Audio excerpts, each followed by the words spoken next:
భారతదేశంలో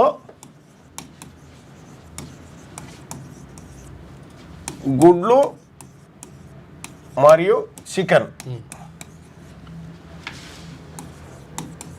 ఎక్కువ తింటున్న రాష్ట్రాలు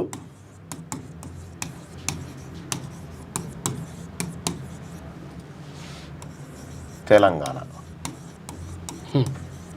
తెలంగాణ రాష్ట్రం ఎక్కువ తింటున్న రాష్ట్రాలలో కనీసం ఏడాదికి 300 గుడ్ల నుంచి 350 గుడ్ల వరకు తింటున్నట్టు ఒక్కొక్క మనిషి సగటున.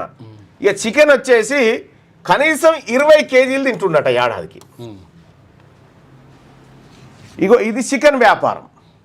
ఈ వ్యాపారం చాలా చిన్నగా మోతాదు కనిపిస్తూ ఉంటుంది మనకు, కానీ 44,000 కోట్ల రూపాయల వ్యాపారం వార్షికంగా జరుగుతూ ఉంటే ఇందులో 39,600 కోట్ల రూపాయలు అప్పర్ క్యాస్ట్ వాళ్ళదే వ్యాపారం. అప్పర్ క్యాస్ట్ వాళ్ళదే. మళ్ళీ అప్పర్ క్యాస్ట్ వాళ్ళకు సబ్సిడీలో మార్కెట్లో మక్కల పంపిణీ మళ్ళీ వాళ్ళకు. ఈడ రైతులకేమో మద్దతు ధర ఇవ్వమంటే ఇయ్యరు, రైతుల దగ్గర సేకరించిన మక్కలు తీసుకపోయి వాళ్లకు సబ్సిడీ కింద ఇస్తారన్నట్టు. పోల్ట్రీ వ్యాపారం కూడా వాళ్ళ చేతుల్లోనే ఉంది కంప్లీట్గా.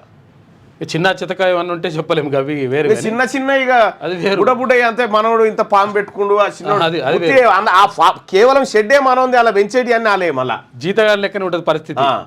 ఓనర్ జీతగాడు అవుతాడు అన్నట్టు. జీతగాడు అవుతాడా. ఈ కోడిగుడ్ల వ్యాపారం ఎంత ఉంది? కోడిగుడ్డు ధర 5 రూపాయలు 5 రూపాయలన్నర ఉంది. 6 రూపాయలు 6:30కు వచ్చిందా? 6:30కు వచ్చిందా? 6:30. ఇద్దరు పిల్లల నిబంధన తీసేయండి, వీళ్ళని తీసేస్తే అయిపోయా. సపరేక ఈ రెడ్డి ప్రభుత్వాన్ని తీసేస్తే అయిపోయా, రెడ్లను వెలవాలని తీసేసి తొడిచిపోయా. ఇంకా వాళ్ళు తీసేసేది ఏముంది? రెడ్డి చికెన్, రామరెడ్డి చికెన్ అట. Rama Reddy chicken, Reddy chicken market. ఈ తీసేద్దాం, ఇద్దరు పిల్లలను తీసేద్దాం. వెంకటేష్ ఆగు. చాలా మంది చేస్తున్నారు పాపం.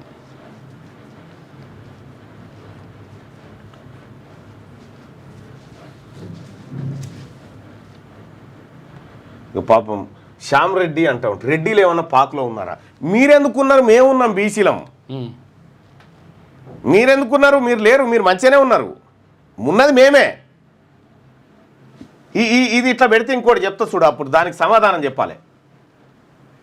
అవి 73 రూపాయల కిలో కొంటారు అన్న మా ఫామ్లో అని చెప్పని అంటా ఉన్నారు. 230కి అమ్ముతారు బయట. కోడిగుడ్డు 7 రూపాయలు ఉంది. 6 రూపాయలు, 7 రూపాయలు, 6 రూపాయలు 50 పైసలు ఇట్లా. రోజుకు 2 పూటల గుడ్లు పెట్టి కోళ్ళు కూడా ఉంటాయి అడగా.